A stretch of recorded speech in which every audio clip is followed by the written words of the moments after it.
வணக்கங்க. இது அங்காளம்மன் சத்யா வீடியோ. அங்காள பரமேஸ்வரிய பொறுத்தவரைக்கும் யாருமே அவ்வளோ ஈஸியா அந்த அம்மாவ நெருங்கிட முடியாதுங்க.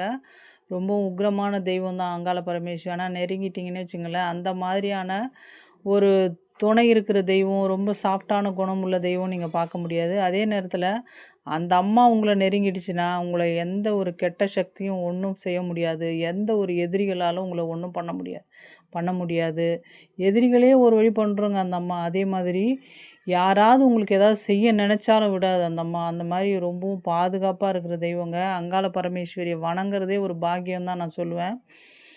மத்த சாஃப்ட்டான தெய்வங்கள எல்லாராலயும் வணங்கிட முடியும். ஆனா, அந்த மாரி உக்கிரமான தெய்வங்கள அங்காள பரமேஸ்வரி, காளி போல உக்கிரமான தெய்வங்கள எல்லாராலயும் நெருங்கிட முடியாது. ஆனா, அங்காள பரமேஸ்வரி ஈஸியா நெருங்கலாங்க எல்லாருமே. காளி காளி போல உக்ர ரூபியா இருந்தா கூட, ஆனா அந்த அம்மா வந்து எல்லா நேரமும் அப்படி கிடையாதுங்க. காளி வந்து எப்பவுமே அந்த அம்மா உக்ரம்ன்னுவாங்க. ஆனா, அங்காள பரமேஸ்வரிய பொறுத்தவரைக்கும் அந்த அம்மா மலையனூர்ல கூட இப்போ கூட பூங்காவனத்தவளா தான் சாந்த சொரூபியா தான் அமர்ந்திருக்கும் அந்த அம்மா. சுடுகாட்ல கோயில் கொண்டு அமர்ந்தா கூட எல்லா நேரமும் உக்கிரமா இருக்க மாட்டாங்க அங்காள பரமேஸ்வரி. ஆனா, அந்த அம்மாவ நாடி வணங்கி பாருங்க. உங்க எதிரிகளுக்கு அந்த அம்மா வந்து துஷ்ட தேவதை தாங்க. அதே மாதிரி உங்களுக்கு ஏதாவது கெடுதல் நினைக்கிறவங்களுக்கும் அந்த அம்மா துஷ்ட தேவதை தான். ஆனா, உங்களுக்கு வந்து என்னைக்குமே அந்த அம்மா கருணை உள்ளம் கொண்ட தெய்வமா தான் காட்சியளிப்பாங்க.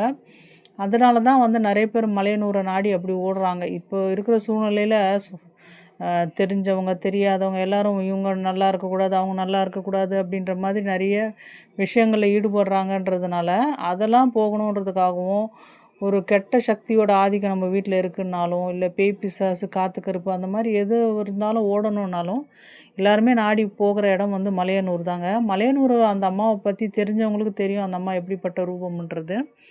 அதனாலங்க அங்காள பரமேஸ்வரிய நீங்க அவ்வளோ ஈஸியா நெருங்கிட முடியாது.